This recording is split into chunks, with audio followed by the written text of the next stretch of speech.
Are you prepared to embark on a fantastic journey to the adorable world of furry characters? Well, strap in because we're discussing Fates and Furhaven. Hello and welcome, heroes, to the Crit Academy. I am your host, Justin. And I'm your guest, Kimbori. And I'm your co-host, Ian. Brandon is out today because he's not feeling well, and we don't want COVID. So... Well, we hope to inspire you with creative content that you can bring with you on your next adventure. Oh, I am so excited to talk about this. Thank you for joining us today, Kim. This is something that really has got me really excited. For those that are just coming in, Furhaven takes place in the world of Aloria, a place of mystery and danger where adorable characters undertake dangerous quests to protect their families and homes.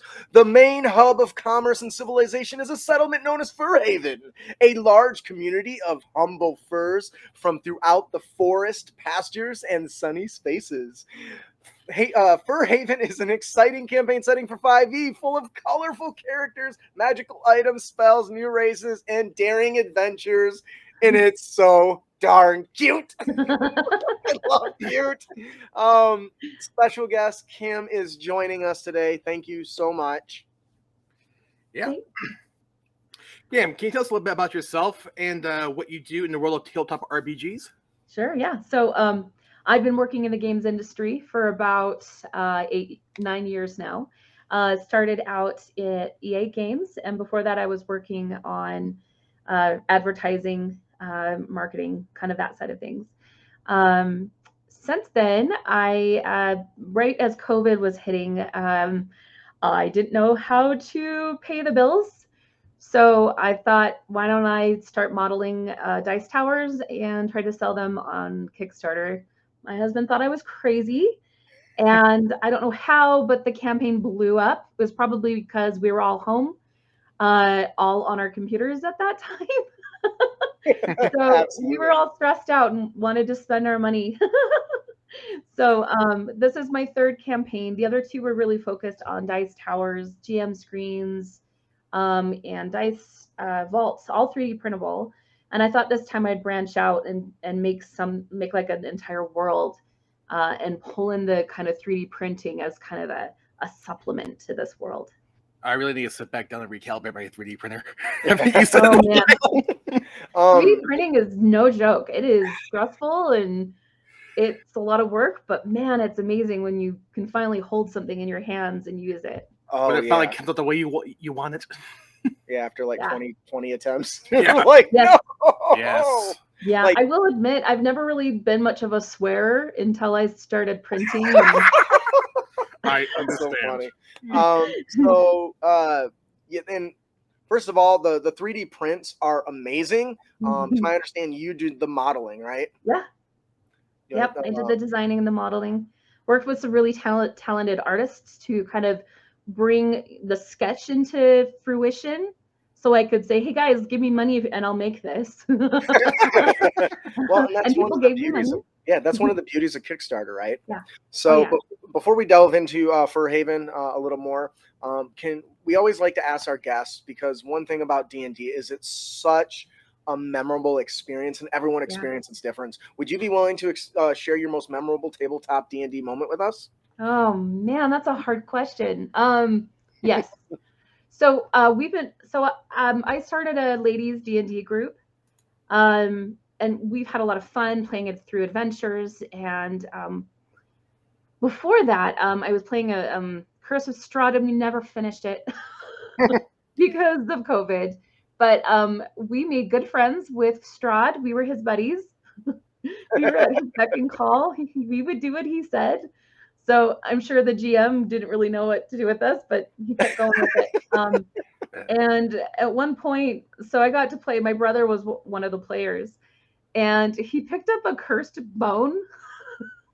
And we were completely swarmed by undead, and he didn't know what it was. So finally, when he figured out that it was a cursed bone, he threw it.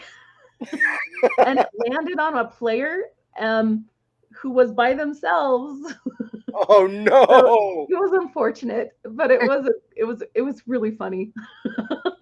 So you told me something before the show started about your neighbor. Would you share that with everyone? Because I'm so excited for you. Yeah. Laura and Tracy Hickman are our friends and neighbors, and What? yeah. I've been wanting to play D&D for forever, and it was fun that I got to meet them and started playing because yeah, they'll help out. Yeah. You got that? Yeah. So they were the authors of a they're the ones who took Dungeons and Dragons as a kind of a delving game, dungeon game, and made it into a storytelling game. Yeah, authors of the Dragonlance books, exactly. That's amazing. Yeah. I actually saw Tracy Hickman in a panel once with Ed Greenwood, so yeah. That sounds awesome. Yeah. It's like They're really nice people. Yeah. Silverwolf says, "Shut the front door." Outside, so you should. And Silverwolf is this amazing artist, by the way. So a lot of the art you see here is from him. Is it? I think this is a different. It might be a different Silverwolf. Are you my artist, Silverwolf? Because he joins us regularly, unless he's. Oh, that'd be fun. That'd be awesome. Yeah. All right. Silver Fox is my artist. I'm bad. Oh my gosh. I know the difference between foxes and wolves, I promise. Yep. Well, all right. So let's get into it. Can you tell us about Furhaven? Sure. This is your chance to everything, spew it out. Okay. Let's hear it all. I want to. So there's so much in the story of Furhaven. I have to be really careful about what I give out because there's many secrets. So won't tell nobody. No one will know. So what's pertinent to our characters, our playable characters, is 10 years ago there was a major war between the factions, the furs, the scales, and the feathers. And afterwards they had a peace treaty, and our characters start out at level 0. They live on a really boring farm, and they raise pill bugs, kind of like our sheep, our pigs. There they raise insects and they fish for their food. And they hear all these amazing stories of their ancestors of big deeds, and once upon a time there were dragons supposedly that lived on this land, and they don't quite believe everything, but they do dream for a bigger, more exciting life. Let's see. So what else can I tell you?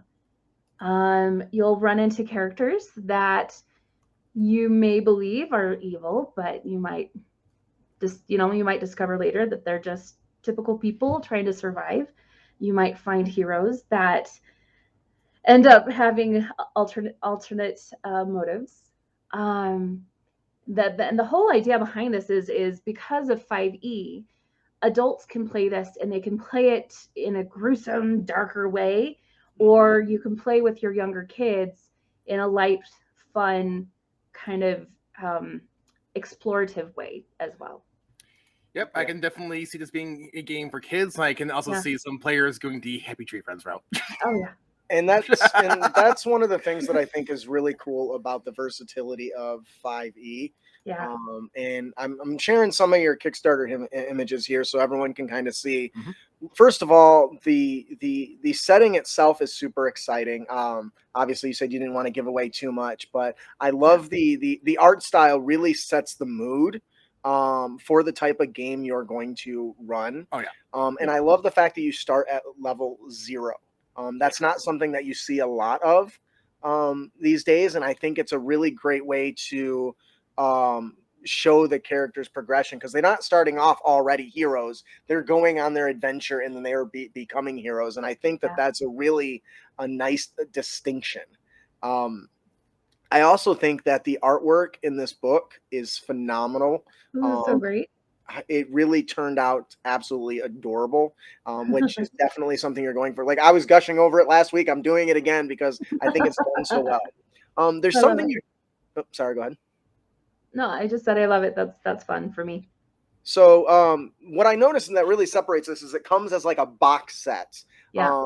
And the one things that really stand out are the cards in the little stat block or stat character sheet things. Can you tell us a little bit about that and what Sure, of course. drove you that So direction? it's worth mentioning that this campaign is actually for 3 different products. Product number 1 is a 5e compatible book full of all of the information that you need to just run your own campaign from this world. Or we also have adventure settings. Okay. The second product is actually a boxed beginner RPG that has character cards that are blank when you start out. And as you explore, as you succeed in battles or in puzzles or other experiences, you discover magic, you discover magical items that you add.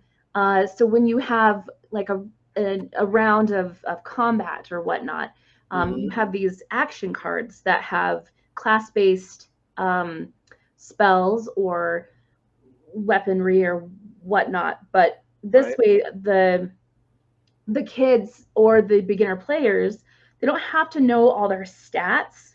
There's stats on there, but they can focus more on the cool thing they can do and rolling a simple d20 to see if they succeeded. And I think that that's really on point for optimizing it for children, because they're not going to care about all the nitty gritty of the numbers early on. They're just going to want to do the cool things. Yeah. And these really cool cards that you've made. So I was looking at the really cool cards things. I got distracted right in the middle of my own statement. These cards that you made are really cool because they tell you give it to the character or the person, and they can either read it, or at the very least, if the parent explains it to them, they can know what the picture is. So once you explain it to them, they don't necessarily have to have a good understanding of what it says, but what it does. Exactly. And I think that that's a really great way to do it. What do you think, Ian? I definitely think there's a lot of good options here that makes the game accessible, especially for newer players too, and younger ones. And the way I see it, the more people we get into the hobby, the better. Absolutely. So I will slide in. My background has been in UX and UI design, so I was hoping to really tap into that with these cards. I really love 5e, but I'm the one who it's my turn, and we have a raging beast, and I have to know what the heck I can do and what I can't do anymore. And I'm the one that takes far too much time going, subplots, So I wanted to really simplify this so beginner players can really enjoy the experience without stressing about all of the complexities. But it does teach you it slowly, kind of one thing at a time. And I think that that's important too. So the thing that popped in my mind that I wanted to ask you is, I noticed in the set you have here of the little character sheets, you have little like tokens in here. Are those is that like hollowed out so you can physically sit something into it? Am I looking at that right? No, it's essentially a card, and you have tokens. You have equipment tokens, and then you have basic inventory like rope, torches, kind of more of the, well, this is a rope and I know what a rope does, so I don't need a lot of text for it. That's very clever. Yep. And is a perfect way for the children to understand. I have this rope. What can I do this with it? I think you're going to get a lot of that, which is, by the way, if you haven't run D&D for kids, you need to. Anybody out there in the Crit Nation, it is single-handedly the most mind-blowing experience, because they will think of things that I've never even could have dreamed of as an adult. Wow, okay, you're the exception, maybe, I guess. Like, for me, it reminds me of the old Yoda saying that says, what did he say? Oh, talking about the younglings. Another line. I just can't think of the top of my head. He goes something along the lines that wondrous the mind of a child can be, or something like that. Yeah. And that's something that every player needs to experience. Agreed. All jokes aside, I wish I had even a fraction of the imagination I had when I was 5. Right? Oh man, because they don't. Right? kids don't have the preconceived concepts and the limitations of what the text might say. Yeah. So you should know that one of our fans, Dulcinea, is certainly interested in your product. So I'm glad we're hitting the right market there. All right. So I think we'll go ahead and move on. I just realized we've been talking for like 20 minutes. You just go like that? I did. You should see me before the show. I was like, I wanted to ask her like 20 questions. Yeah, well. I'm an open book. Ask away. All right. How different is this from a regular D&D Beyond the setting? Like, what sort of like rules, class changes have you made? Yeah. So we have definitely some unique takes on 5e. We have kind of familial. We group species by their ancestries. So, for instance, if you take like a wolf, I'll just use my last example. A wolf and a fox may have a similar ancestry. So they have some specific abilities or traits that they have developed through that genealogy. So with the way we've taken 5e is you literally can take the book and you can play any creature that we have on this planet. You can play a platypus, you can play a snake, you can play I don't know, just any type of creature, a koala, pretty much anything you think of. We have rules for them that you can kind of apply to your character. That is awesome and so forward thinking. Of course, she would ask that. My wife wants to know, can I be a flamingo? You could be a flamingo. You would be a feather. We do have kind of the distinction between furs, feathers, scales, and fibs. Fibs are kind of the awkward ones. They don't really quite know what to do with. So that's kind of the term that the others use for that grouping. I love that. The catch-all. Yeah, it's like the equivalent of muggles. Kind of, right? yeah. They're different, right? Like they're different. They're just Warlord, not. Muggle. Yeah. Let's see what other things. Man, there's so much. We have unique deities. We have unique lands. We have. I wanted it to be a lot of stories, some really unique roll tables that are kind of more like ad libs, where if you want to do a one shot and you just want to make it up on the fly, you can do a roll table where it picks like what the quest is and where the location is and what the quest giver is and all that, so you can just go. I love that. Let's see what else. Man, there's so I see much. Dulcinea is talking about including her animals, her pets as characters in her games. Like she's literally looking at your Kickstarter right now, and her cat is such a cleric. He's a cuddler. He's a cuddler. I love that. So the dog you see on there, that is my Cocker Spaniel. She's gone now, but she was my buddy growing up. Sure. And she would hoard socks. And like if your sock was on the floor, like it was her sock, like there was no chance anymore. But she has a little bag kind of on her hip with socks in it, the character. So it's awesome. Fun. I'm excited to do some creative thinking with the backers for that tier, and really have the personality of their beloved pet or animal. Yeah, exactly. And she lives forever in D&D, but like I love animals, obviously. I mean, I did this campaign and they're my people. For sure. I have to ask, how big of an influence was the Disney afternoon block? Say again? I have to ask, how big of an influence was the Disney afternoon block? So this, like, let's see, come on, Dane. Oh, come on, Robin Hood. Yes. The Disney Robin Hood is totally what I wanted to make here. Makes sense.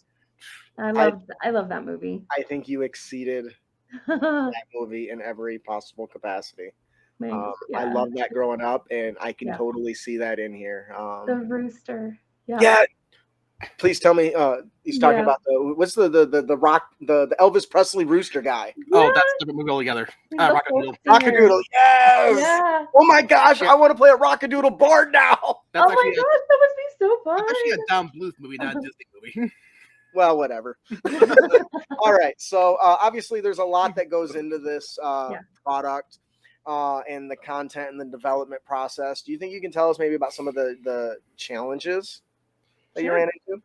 So challenges me personally making this campaign? Yes. Oh man, it's always time. Money is always another part of it. But so I have 2 kids. I have a 2-year-old who's almost 3, and we have a 5-year-old. Well, actually, he just turned 6, and he is on the autism spectrum. So it's been a lot of trying to help him, and still fulfilling my other campaign. And I mean, I've been planning this Furhaven for over a year. So luckily with that planning, I was able to get everything kind of prepared. But also, I've been really struggling finding my audience with this campaign, because most of my marketing goes to a very specific group of people online. So, but what I'm seeing in the chat is I think you guys are our audience. So thank you. Yes. I'm telling you right now, you got a backer in me. So please, right, I want to make this work. But yeah, definitely it's always time, and just due to my experience over the last 23 years of being a UI UX designer. What does that mean for those that are not in the know? So I would design a lot of the interface buttons and kind of how you get from one part of the game to another part of the game through the interface. But through kind of that experience, it's I can sit down and kind of organize all the content and organize all the tasks and schedule out all the work that needs to be done. All right. And what would you say your favorite part has been, or creating Furhaven? Oh, the art. These artists are amazing. They're, Silver Fox, my artist that did most of the characters, man, he's so crazy talented. I would come to him with kind of a write-up of who the character is and what I think they should be wearing or what colors, and he just brings them to life, and that's been super fun for me. Coming up with magical items and props and characters, I'm a complete lore nerd. There's 10 years of my life that was completely lost to World of Warcraft, because I love the story, I love the lore, and I wanted something really deep. And it's hard to show that in a Kickstarter campaign because so much of it builds on so much of it. That is a terrible sentence, but it's so deep, and there's so much history and stuff that happens, and I don't want to give anything away, right? Right. That. But I do want to think it's worth mentioning too is that Kickstarter is fully funded. That I think that is worth mentioning. You have succeeded. So congratulations. I think that's a really good segue into the next part of this is when does the Kickstarter end? And well, first of all, if this sounds like something you want to do right now, you're listening to this, and it ends when? It ends not this Thursday, but the following Thursday. So that would be March 24th. Yep. So if you're listening to this right now and it's not March 24th, head on to rebrand.ly/crit Furhaven and check it out. Please, if it sounds great, check it out. Back it. It's gonna be, honestly, I'm a backer, so y'all. Yay. And I think that if it's after that date, let's say sometime in the future, because the podcast will be out there in the worldwide internet forever, where would they head to pick this up once it's finished and published? So just visit fatesend.net And then we will have links to the late pledge backer option there. Wonderful. Yeah. I'm super excited for this product. Me too. I can tell that a lot of your heart and soul went into it. Your the not only in the presentation, but in the writing of the lore, and it all is just so well done. So congratulations on being Thank you. achieving your funding goal. I hope that you go beyond and hit several of your stretch goals. Oh, we have tons. Yeah. So good. I really I love. If you guys haven't seen this dice tower, I keep saying I want to say STI. It's STL file. STL. If you look at Yes. this bad boy, it is just monstrous. Nice. And where is it at? There it is. Look at that monstrosity. I love it. Isn't that so cool? It's so cool. It's like a little So- tiny like Disney village. It's so great. The one on the left is a dice tower. The one on the right is a GM screen. That's so awesome. I love it. So And it's worth noting on both ends of the GM screen are dice towers. One rolls out and one rolls in. So one rolls to the players and one rolls out or to that's the great. I love it. GM. All right. Nice touch. So shut the front door. So we're really excited for this. Is there any last comments anybody has before we move on? Not in particular. Kim? Feel free to contact me on Kickstarter.